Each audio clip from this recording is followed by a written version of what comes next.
Assalamualaikum warahmatullahi wabarakatuh. Salam sejahtera. Kita jumpa lagi untuk siaran Garasi TV 20 hari bulan Januari bagi sesi 3 petang. Hari Rabu.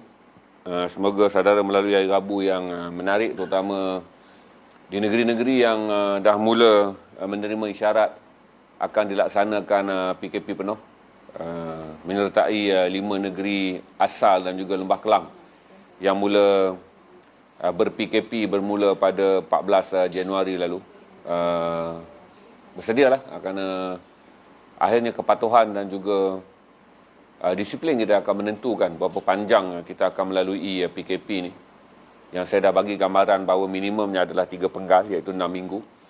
Dan kalau angka jangkitan ataupun istilah sainnya adalah R0 tidak menurun pada 0.4, iaitu di bawah jangkitan 300 sehari, kita mungkin akan melanjutkannya menjadi 3 bulan. Itu kata ideal mereka yang berada dalam sektor perkhidmatan kesihatan. Tetapi saya fikir 3 bulan adalah beban yang berat bagi mereka yang terjejas pendapatan. Saya rasa sangat ramai orang, terutama peniaga kecil, pemandu Grab, pemandu teksi, pemandu bas, mereka yang bekerja rencam, mereka yang bekerja di sektor yang tak disenaraikan dalam 5 sektor yang dibenarkan dalam PKP kali ini, iaitu anda tak bekerja di sektor penghilangan, pembuatan, pembinaan, sektor servis atau perkhidmatan dan juga sektor peruncitan. Ada ramai kawan-kawan mengadu di Facebook. Kita pun dah nampak banyak cerita yang dimuat naik hari ini mengenai kesan terjejasnya tu. Saya banyak baca di Facebook Syaril Kadir, tuan-tuan, Syaril A. Kadir ni, sebab dia ni 12 tahun. Selain daripada membuat laporan mengenai jenayah, beliau banyak memaparkan kisah-kisah sedih mengenai orang miskin, sebab dia antara orang yang alert dan sentiasa memberi perhatian pada kes-kes kemiskinan. Bagi anda yang menjadi ibu bapa yang anak bersekolah, tentulah bercelaru dan berserabut ni, kucar hanya kata orang Terengganu. Saya tak tahu apa kata orang Kelantan. Boleh up je orang Kelantan kata apa, saya boleh belajar. Boleh up orang Melaka kata apa. Orang Kedah kata aru biru. Penang kata jadi cangklewang. Berarti semua ibu bapa berada dalam keadaan kekacauan berdasarkan daripada keputusan Kementerian Pendidikan Malaysia yang tak stable dan tidak konsisten. Jadi susahlah kita ada Menteri Razli Jidin ni. Sudahlah dia jarang muncul. Sudahlah dia jarang datang dengan keputusan yang solid. Jadi saya fikir kata hari ini kemarahan orang awam beralih daripada Ahmad Maslan kepada YB Razli Jidin, senator ni, kerana banyak kenyataan yang beliau buat mengelirukan. Mula-mula dia bertegas mengatakan 20 Januari sekolah akan dibuka. Pada 11 hari bulan Januari dia masih mengatakan sekolah akan dibuka. Sekarang berpindah pula kepada pendidikan melalui online. Ini membebankan ibu bapa untuk mendapatkan bekalan komputer. Saya baca beberapa status yang naik mengenai kisah seorang penjual komputer terpakai. Dia yang paling nampak tentang krisis ni apabila ibu bapa miskin yang datang dan bertanya ada komputer yang murah, ada komputer 500, bawah 500. Hingga ada yang bertanya komputer 2-300 pun untuk membolehkan mereka menyiapkan ada 500,000 tuan-tuan, pelajar-pelajar daripada darjah 1 ni sampai ke sekolah menengah tingkatan 4 ni, yang akan memerlukan laptop untuk belajar di rumah. Jadi saudara boleh bayangkan bagaimana dengan waktu yang terhad. Bagi ibu bapa ni bukan semua orang yang ada KWSP. Yang menerima sekarang ni 3 juta orang terima KWSP. Tapi ramai daripada golongan petani, pekebun, penoreh getah, mereka bekerja buruh, driver lori. Kebanyakannya mereka ni bekerja yang tidak mempunyai KWSP. Untuk mendapatkan wang bagi membolehkan mereka mendapatkan komputer bagi kegunaan anak-anak di sekolah, tolong dengarlah YB Razli Jidin ni. Kamu daripada Keterih, kawasan orang susah. Kamu bertanding di Keterih berkempen untuk orang susah. Saya tak fikir kamu tak faham mengenai apa yang sedang dideritai oleh rakyat apabila keputusan-keputusan tidak konsisten ni. Hanya ada pengecualian cukai aja 20% untuk pembelian barangan gadget ni. Tiada peruntukan khas diberikan. Jadi saya tak fikir kata setelah ibu bapa dikelirukan dengan persediaan sekolah akan dibuka, yang beritanya daripada bulan November dulu tu kata 20 hari bulan Januari ibu bapa beli pakaian, beli semua untuk anak pergi ke sekolah. 11 Januari diulang lagi akan tetap bersekolah pada 20 Januari, dan sekarang datang keputusan bahawa sekolah akan belajar secara online dengan kerajaan hanya belanja data je, secara percuma data. Jadi banyak hari ini kami naikkan tuan-tuan satu projek yang saya baru perasan kenapa kawan saya hantar WhatsApp kepada saya bahawa dia melaksanakan projek mengumpulkan laptop terpakai.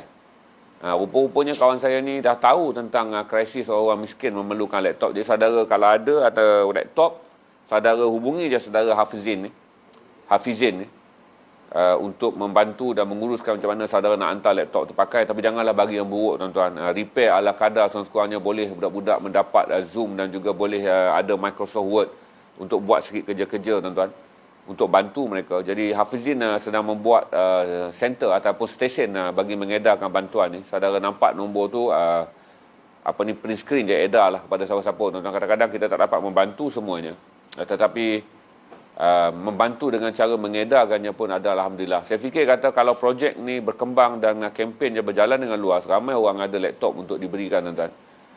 Sebab ya laptop, kalau handphone saya fikir mudah je kita boleh kumpul 1 juta handphone terpakai. Ramai orang ada handphone yang selalu bertukar-tukar tu. Tambah-tambah penggila iPhone dan penggila Samsung tu, yang sanggup bergolak bergadai untuk tukar handphone. Dah tentulah saudara ada menyimpan handphone-handphone yang boleh dipakai. Tapi ini masalah laptop, di mana penggunaannya sangat minimal. Jadi susah untuk mengumpulkan laptop terpakai. Tetapi apa pun, kalau saudara, kita ada berapa view sekarang kalau saudara mempunyai laptop terpakai ataupun laptop yang memang saudara nak derma ke, atau yang saudara pakai tetapi saudara tak guna secara minimum, saudara rasa nak sedekahkan je kepada anak-anak orang miskin yang akan memulakan sesi persekolahan tanpa ada laptop, tengok saja poster Hafizin, hubungi nombor dia dekat situ, snapshot je. Saya akan naikkan besok ataupun petang nanti saya akan naikkan benda tu sebagai kempen untuk saudara bantu. Saya akan boost all out tu, RM100 saya akan boost untuk bantu kempen Hafizin ni supaya memastikan bahawa Masya Allah. Saya pun tak faham macam mana YB Rani Jidin ni berfikir tuan. Apa yang bersedirat dalam kepala dia hingga dia boleh membuat keputusan yang dalam hati dia tak ada perasaan kepada orang miskin. Kawan-kawan saya tu yang bekerja dengan tuan-tuan ni, kawan-kawan saya akan marah saya sekejap lagi ni. Yang mana bekerja keliling dia sebagai penasihat-penasihat dia tu adalah kawan-kawan saya. Tapi buat macam mana tuan-tuan? Apabila kita tak menegur, menteri mungkin, saya tak fikir mungkin, tak mungkinlah anda menjadi ahli politik yang kononnya memperjuangkan hak rakyat. Anda tak faham bagaimana menyediakan laptop tanpa bajet khusus ni akan menyebabkan petani dibaling, penoreh getah di Gua Musang, orang miskin dijeli, buruh kelapa sawit dibenut, nelayan di Mersing, nelayan di Marang, peniaga kopok lekor kecil-kecilan di Terengganu. Nak membeli laptop, saya juga berharap bahawa pasaran laptop terpakai, mereka yang berniaga terutama orang Melayu tuan-tuan, janganlah ambil kesempatan menaikkan harga pula ketika pasaran laptop terpakai akan meletup ni. Ambillah ni jadi ibadah tuan-tuan. Untung sikit tak apa, tapi akhirat saudara akan mendapat banyak saham. Setiap ilmu yang diperolehi oleh orang yang belajar tuan-tuan, sekalipun dia belajar bismillah daripada laptop tu dalam kelas agama kafar dia, dan setiap kali dia sebut bismillah tu tuan-tuan akan mendapat pahala amal jariah, pahala yang berlari-lari hingga hari kiamat tu. Jadi kalau ada laptop, saya sarankan hubungi saja Hafizin ni. Saya ni Hafizin dah hantar dekat saya lama, seminggu WhatsApp tu. Saya tak faham kepala ekor. Bila hari ni saya tengok Syarif Kadir upkan satu status mengenai kawan dia yang meniaga laptop menitik mata bila datang satu makcik nak beli laptop, tapi duit tak cukup. Dia kawan dia repair dan bagi sajalah laptop secara percuma walaupun dia seorang peniaga. Saya harap orang yang meniaga ni dirahmati Allah. Kalaulah budak itu mendapat satu ilmu dengan belajar daripada gurunya secara dalam online, dan kemudian ilmu tu disampai, insya-Allah lah saudara akan mendapat sedekah jariah kerana ilmu itu datang daripada kemudahan laptop yang telah pun saudara infakkan bagi membolehkan anak-anak miskin kita ni. Saya pun boleh bayang lah tuan-tuan dulu. Saya sekarang dah tak boleh nak bayang dah macam mana ibu bapa punya panik ni. Sebab saya tinggal saudara, satu tak banyak bergaul dah sekarang ni. Dan saya tinggal pun di kawasan perumahan yang laptop tak menjadi isu. Susah juga saya nak berjumpa dengan orang-orang susah kerana saya bergerak duduk di ofis. 8 bulan ni inilah saya buat dengan Garasi TV. Saya tak tahu apa berlaku di ground. Kalau saya pergi ke flat Sri Pulau Pinang, saya pergi ke flat Sri Johor, saya pergi ke PPR yang ada di 40 lebih PPR yang ada ni, mungkin antara isu yang menyebabkan ibu bapa sedang bergosip dengan sedih sekarang ni adalah bagaimana nak menyediakan laptop bagi anak-anak mereka. Jadi saya harap tuan-tuan tolong ambil print screen sekali lagi Mahfuz letakkan tu. Sebar-sebarkanlah, jadikanlah ini sebaran saudara, berbuatlah caption sikit. Bantu anak-anak miskin kita ni. Sebab saya fikir laptop ni mungkin akan dihantar ke dalam golongan miskin bandar. Cuma saya harap ramai lagi orang yang melakukannya untuk kawasan-kawasan pedalaman, sebab saya boleh bayangkan ni orang di Baling, orang di Gua Musang, orang di Jeli, orang di Marang, orang di Hulu Terengganu, orang-orang di pedalaman Kuala Lipis yang baru kena banjir, orang-orang di Maran, di Temerloh, di Raub, di Kuantan, mereka yang berada di Keluang, di Kota Tinggi, orang-orang miskin yang berada di Jasin, di Tanah Merah, orang-orang miskin yang berada di negeri Johor, di Rembau, di pedalaman Batu Kikir semua tu, di Perak, di Bota, segala macam, di Kuala Kurau tu. Macam mana mereka nak membeli laptop ni? Dalam edisi baru, saya rasa mungkin orang kaya gelak adalah pergi garis kad dan bayar. Bagi yang ada dapat duit EPF sama ada akaun 1, akaun 2, mungkin dah boleh plan untuk beli. Tapi bagi orang yang bekerja, nelayan, petani dan juga pesawah, pekebun kecil ni yang mana hidup dalam keadaan susah, tak mungkin mereka dapat menyediakan wang. Sebab saya baru tanya tadi, Mahfuz ni dia tahu tentang benda ni. Dia kata minimum 500-600 tu dah minimum dah. Nak okey sikit kena 800 ke 1000. Jadi kita anggap harga purata adalah 700 bagi membolehkan kanak-kanak mendapat bekalan laptop atau PC buruk untuk belajar di rumah. Jadi bantulah projek Hafizin ni untuk menyelesaikan masalah kerana kita ada seorang Menteri Pendidikan yang tak cerdik. Jadi apabila Menteri Pendidikan tak cerdik, rakyat kena mainkan peranan untuk lebih cerdik dan lebih aktif. Saya harap saudara dapat membantu. Kalaupun tidak saudara bantu, rasanya sebar-sebarkanlah WhatsApp ni. Naikkanlah sikit tagline. Tajuk dia kerana selenga Menteri Pendidikan. Hari ini tak ada apa yang saya nak update tentang COVID. Tak ada berita besar yang berlaku melainkan repeatable je. Kita dijangka menerima 3,000 lagi jangkitan hari ini. Jangkaan saya lah, tak mungkin kita turun bawah 3,000 kerana angka masih bergerak 3,000 ke 4,000 konsisten sepanjang seminggu pertama PKP ni. Jadi mungkin angka itu akan kekal. Saya pun tak ada story nak share dengan saudara. Tadi saya fikir apa story saya nak share dengan saudara. Saya rasa esok barulah saya nak share story mengenai diplomat Melayu yang paling berjaya di dunia, iaitu Tan Sri Razali Ismail. Sebab esok baru Esrawani akan naikkan artikel tribute saya kepada sumbangan beliau. Bagaimana seorang anak Malaysia, anak Melayu yang berasal daripada kampung, berusaha dan mendapat pendidikan yang baik dan akhirnya menjadi anak Melayu yang pertama dilantik sebagai pengurusi Perhimpunan Pertubuhan Bangsa Bersatu, duta khas ke Myanmar ketika Myanmar sedang bergolak dengan krisis kemanusiaan. Beliau juga pernah menjadi pengurusi Majlis Keselamatan Pertubuhan Bangsa Bersatu. Ini anak Melayu yang paling berjaya dalam dunia diplomat, yang memberi sumbangan untuk menstabilkan dunia, memberi kehidupan yang lebih baik pada dunia. Jadi beliau pencen dan dilupakan. Tapi saya menulis je pengalaman saya. Ada 2 kali saya bersama dengan bertemu beliau untuk wawancara betapa disiplin dan betapa striknya seorang lelaki. Dan waktu yang sama juga dia yang seorang yang lemah lembut walaupun tegas dalam pekerjaan. Penguasaan bahasa Malaysia beliau yang sangat excellent walaupun beliau berajar dan berada di luar negara dan berada di pentas antara bangsa begitu lama. Tetapi penguasaan bahasa Melayunya yang sangat indah dan beautiful. Tak ada siapa yang boleh lawan. Jadi besok saya naikkan artikel tu, lepas naik saya akan sharekan sesinya mungkin petang. Petang ni memang belanja sakan ni. Kita akan naikkan lama cargo pen tak naik, dan kita naik cargo pen combo dulu petang ni. Cargo pen combo akan naik dan lepas tu kita akan lelong. Semalam mereka minta lelong t-shirt dan juga baju sport. Tapi saya kata malam kita tak lelong. So kita pindah petang ni acara lelongan dia. Tak banyak pun. 34 set je siapa yang bertuah dia akan dapat dengan harga 3. Okey. Dan saya juga mengucapkan terima kasih pada Ida. Ni pun dalam Facebook Syarif Kadir. Syarif Kadir ni dia ni bagus juga Facebook dia ni. Dia ni kita panggil sebagai penyebar berita baik. Sampaikanlah kabar yang baik kepada saudaramu. Jadi dia ni menyampaikan kabar yang baik. Pagi ni saya ucapkan terima kasih kepada Ida.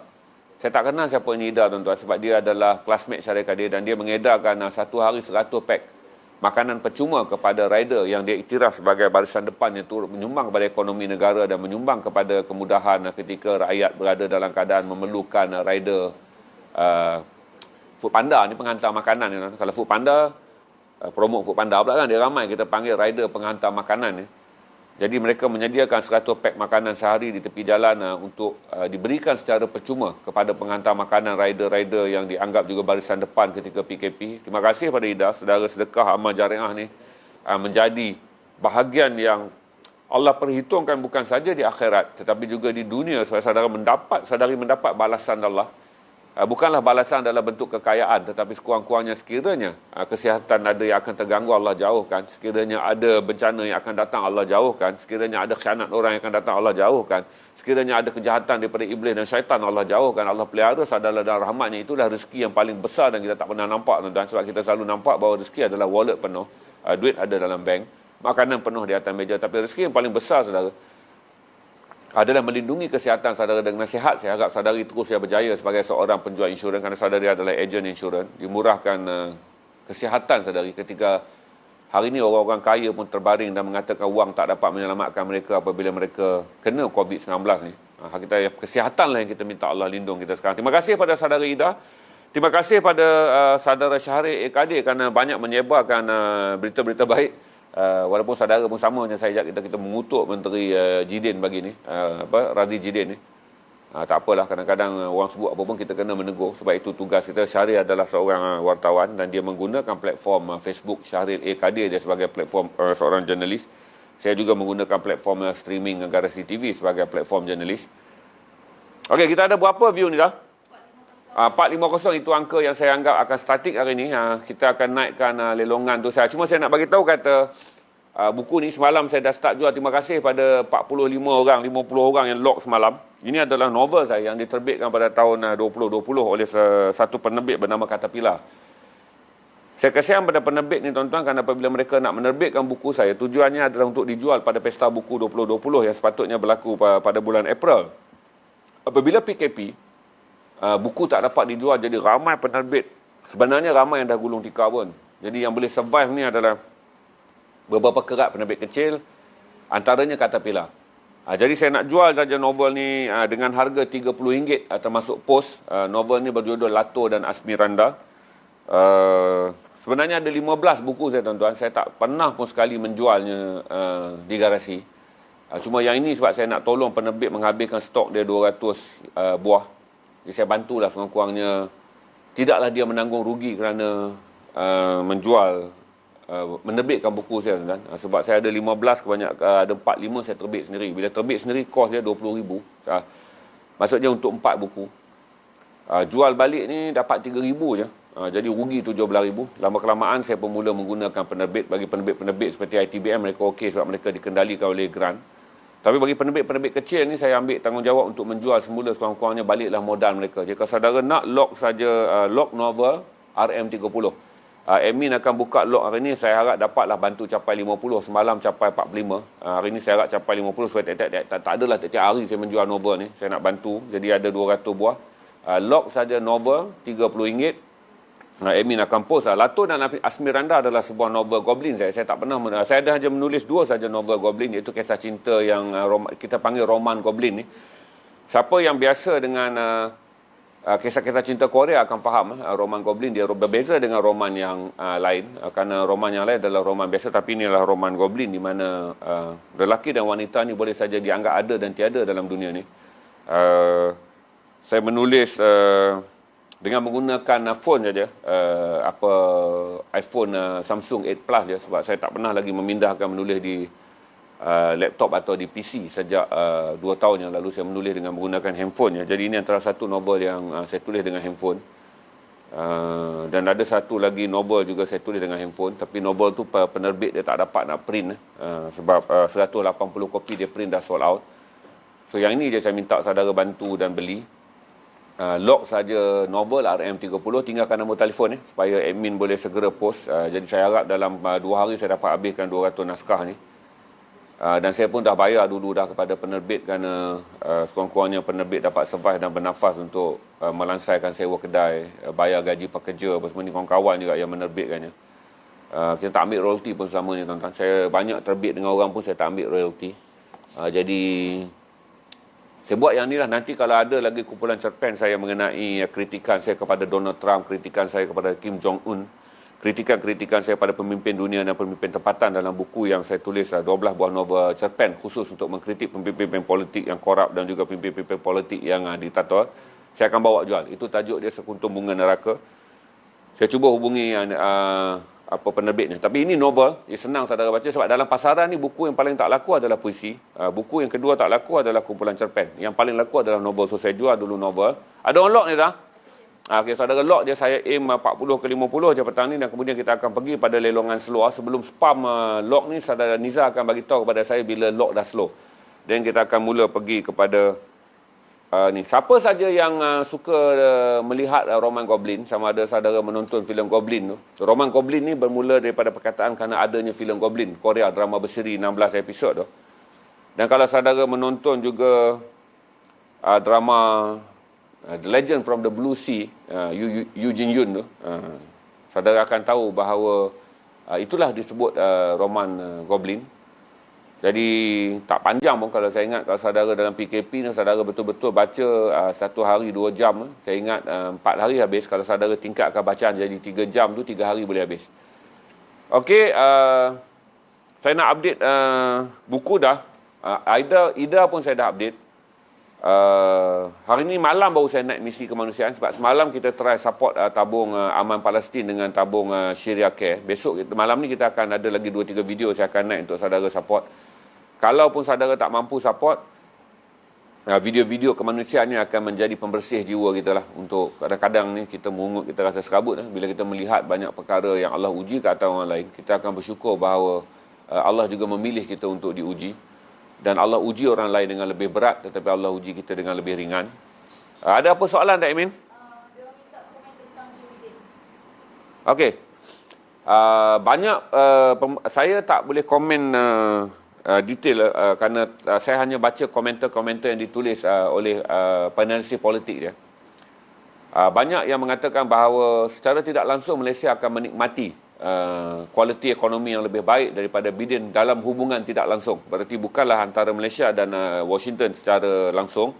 Tetapi apabila Biden mula membaiki hubungannya dengan China, akan meletakkan Malaysia tak perlu memihak. Negara-negara yang selama ini Malaysia mempunyai rakan dagang terbesar adalah China. Rakan dagang terbesar juga adalah Amerika. Rakan dagang terbesar adalah Jepun.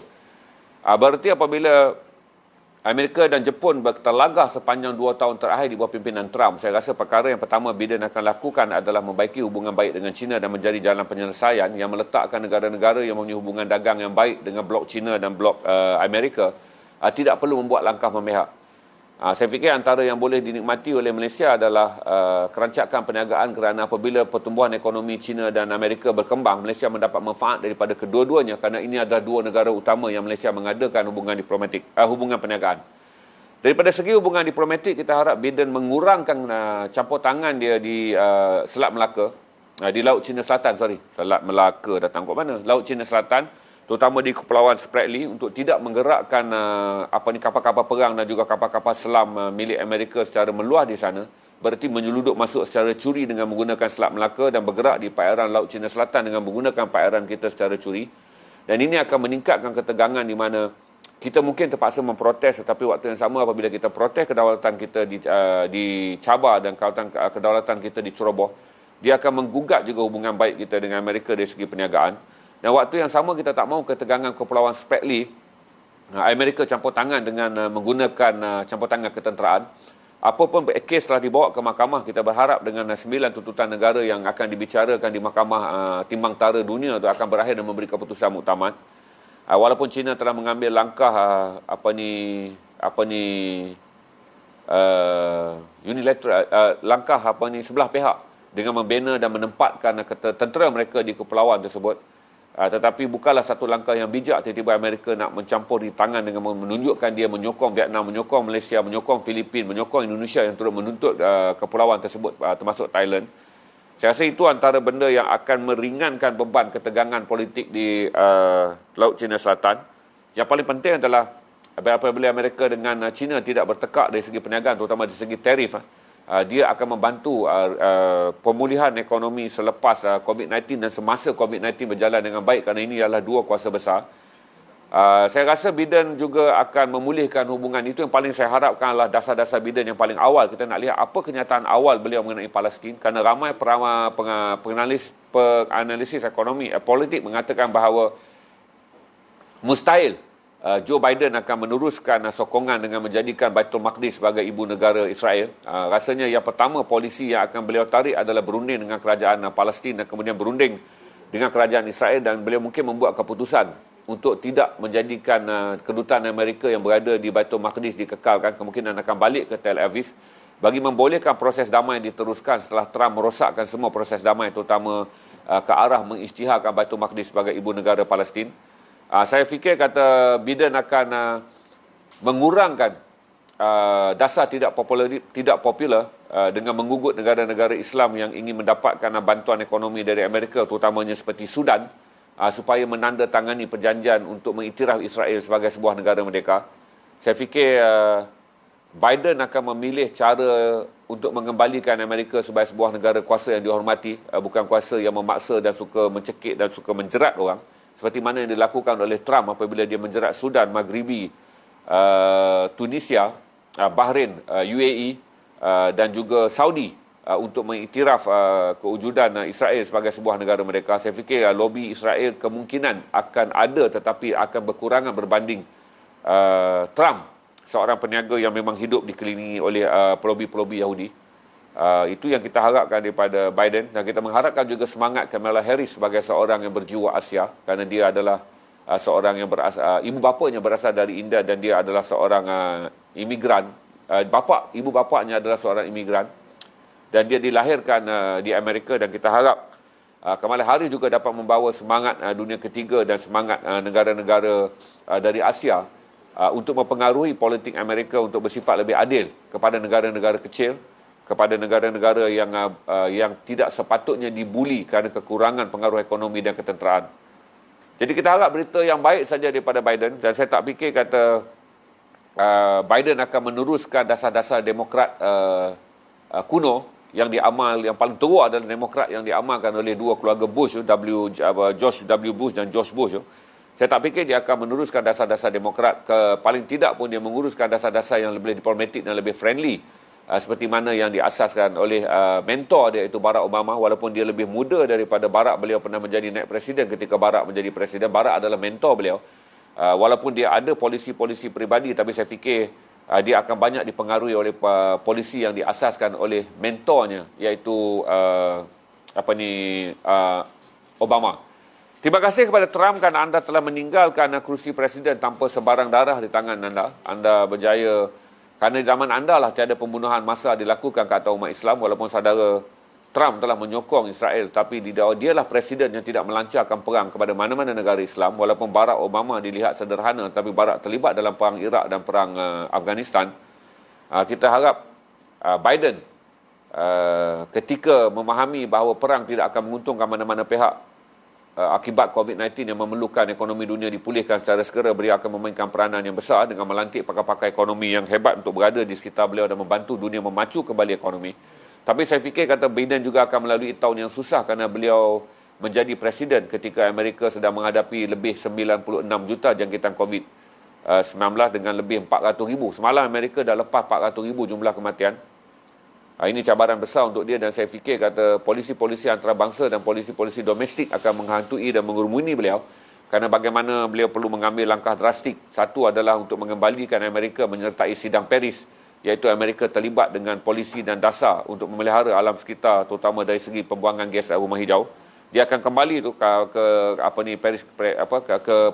persidangan Paris kerana Amerika menarik diri. Saya fikir dia tidak akan mengugut Pertubuhan Kesihatan Sedunia untuk dengan tidak menyalurkan dana bantuan kerana mencemuh Pertubuhan Kesihatan Sedunia kerana tidak memihak kepada Amerika untuk menyalahkan China sebagai punca COVID-19.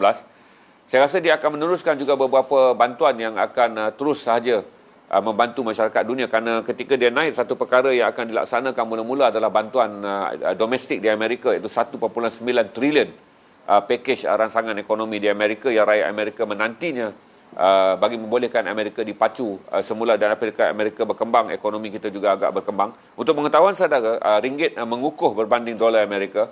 kerana wujud keyakinan yang sangat tinggi terhadap prestasi negara-negara yang punya hubungan perniagaan di Amerika apabila Joe Biden mengambil alih sebagai presiden. Itu saya jawab. Maklum agak laju saya jawab tu sebab saya baca banyak dan saya menonton panjang ketika bercuti 2 hari tu ulasan-ulasan dunia mengenai Biden angkat kuasa. Kita rasanya besok dia pukul 2 pagi ni waktu Malaysia saya rasa. Saudara patut menonton CNN akan ada siaran langsung Biden mengangkat sumpah. 2 pagi lah, lebih kurang 2 pagi sebab dia tolak 8 jam ke tolak 13 jam. Kalau tolak 13 jam tu berarti kita kena tengok dalam 5 pagi. Biden akan mengangkat sumpah. Tapi selalunya news hour yang pukul 1, pukul 2 saudara dah boleh follow dah tu. Sebab news hour pukul 1 dan pukul 2 akan datang daripada stesen CNN di Atlanta. Berarti fresh news daripada Morning America. Jadi selalunya kalau saya di rumah, saya akan terus saja buka pukul 1 sampai pukul 3 pagi tu menonton news hour ataupun World Connection, CNN Connection.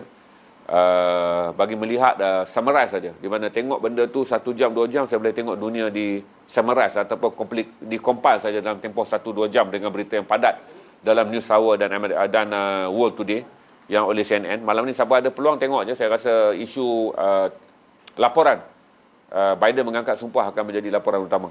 Okey. Yang dia tak akan balik-balik kedutaan Amerika di Palestin. Itu rumours. Jangan percaya selagi rumours tuan-tuan. Sebab saya baca pak analisis. Di mana pak analisis mengatakan bahawa Biden akan berada dalam keadaan yang sukar sekiranya. Sebab Biden ni bukanlah seorang lembu sondor dalam politik tuan-tuan. Dia melanggar semua benda. Dia bukan seorang lembu sondor. Saya tak fikir kata Biden akan meneruskan dasar-dasar yang menggambarkan dia memiliki bayang-bayang Trump. Kerana kena ingat bayang-bayang yang ditinggalkan oleh Trump adalah the white supreme. Bayang-bayang ditinggal oleh Trump adalah ultra America. Bayang-bayang ditinggalkan oleh Trump adalah pembulian ke atas negara miskin, iaitu ke atas Amerika Tengah, buruh Amerika Tengah. Pembulian yang paling besar dilakukan oleh Trump juga adalah dalam isu Palestin. Kerana menjadikan Baitul Maqdis sebagai ibu negara Israel yang kemudian disokong oleh Amerika tidak menguntungkan Amerika dari segi diplomatik dunia. Jadi saya faham kata Amerika pun kerana Biden, kerana Trump dinasihat oleh kaum kerabat dan orang yang hanya mendengar nasihat dia. Berarti nasihat, Trump tak pernah punya penasihat pun. Kerana semua penasihat adalah orang yang melaksanakan kata-kata dia. Saya fikir Biden akan meneruskan dasar seperti mana Obama, mengembalikan reputasi Rumah Putih sebagai tempat untuk meneliti perkara-perkara yang masuk akal dan munasabah untuk menjadikan dunia lebih baik dan lebih stabil. Jangan percaya kepada rumours tuan-tuan. Saya tak percaya kata rumours ni. Kerana saya percaya bahawa Biden akan memulakan sekurang-kurangnya bulan pertama. Kalau boleh kita rasa minggu pertama tu dia akan membuat panggilan telefon dengan Mahmud Abbas untuk berbincang mengenai hal hubungan Amerika dan Palestin. Kerana ia akan mempengaruhi juga hubungan Amerika dengan negara-negara yang lain. Walaupun beberapa negara Arab kelihatan pro kepada dasar Trump, tetapi dia harus tahu bahawa negara-negara negara-negara yang konservatif Islam seperti Malaysia, Indonesia, Brunei, Iran, Pakistan tidak akan menyokong dasar ni.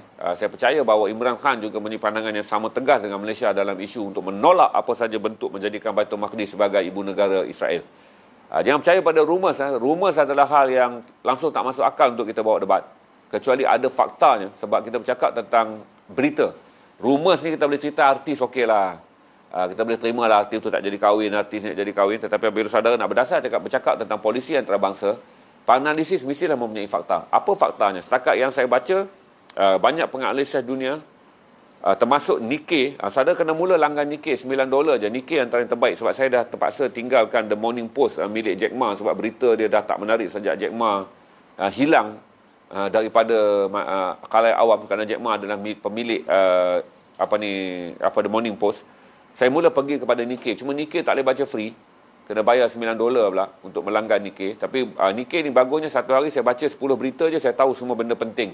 Kerana Nikkei mempunyai konsep summarize news yang sangat bagus. Okey? Book. Dia minta komen tentang Kedah padi kena bom. Padi kena bom? Tak tahu saya padi kena bom kat mana. Di Kedah, Indian mana? Tak pasti saya. Ni baru saya dengar ni. Saya tak akan komen benda yang ia say ni. Setakat saya buka sebelum saya on air setengah jam tadi, tak ada story padi kena bom. Ada yang kata di Kuala Lumpur kena Bom? ya. Petani tentara. Tak tahu apa istilah saya pakai. Kalau saya buka tadi headline Malaysia semua, FMT saya buka, TMI saya buka, Berita Harian saya buka, Utusan Online saya buka, Sinar Online saya buka, Metro saya buka. Rebah bukan kena pok. Ha? Padi tu rebah bukan kena pok. Oh, padi rebah. Okey, padi rebah. Berarti ya, padi berebah akan ada kerugian. Bersihannya saya beritahu pada saudara, kebiasaannya, kerana padi adalah benda yang utama. Saya fikir kata satu lagi bajet akan dikeluarkan tu untuk sebab untuk pengetahuan saudara, kerana pengeluar padi yang besar yang kita import daripada India dan daripada Vietnam. Manakala padi dalam negara kita adalah padi yang dilindungi oleh subsidi. Berarti saya fikir kata dananya ada. Bagi mereka yang tu tak akan mengalami kerugian tu, saya rasa akan segera mendapat bantuan, kerana di Malaysia adalah anak emas salah satu adalah pesawah dari segi, kerana ini adalah bekalan utama makanan ruji kita. Dari segi bekalan domestik yang risau, sebab kita pun selama ni memang mengimport 70% lebih beras daripada Vietnam dan daripada India. Tu saya rasa bukan di bawah padi rebah. Padi rebah adalah selalu juga berlaku tu. Kerana ni adalah selain daripada kita, sejak kita terdedah kepada penggunaan kimia, kita kurang mengalami masalah gangguan padi diserang penyakit. Tapi padi rebah ni adalah faktor cuaca. Saya tak tahu, kalau selalunya drop banyak. Kalau orang yang saya rasa janjuru geng-geng padi emas ni tahu dia orang bendang. Saya ada sikit-sikit je tahu tentang bendang, sebab keluarga saya berbendang, saudara mara saya berbendang di Kota Rentang, Kedah, berbendang di Sungai Baru, berbendang di Alok Gunung, berbendang di Air Hitam, berbendang di Kepan. Saya ada saudara semua tu berbendang di Anak Bukit. Abang ipar saya tu orang bendang di Anak Bukit tu. Bolehlah saya WhatsApp tanya dia, kerana abang ipar saya mengerjakan bendang di Anak Bukit, Kedah. Tapi setakat ni tak ada apa yang saya dengar daripada Kedah ni, mungkin baru berlaku tu. Tapi belum jadi headline lagi. Tak nampak apa headline dia, tapi saya rasa selalunya bukan isu besar.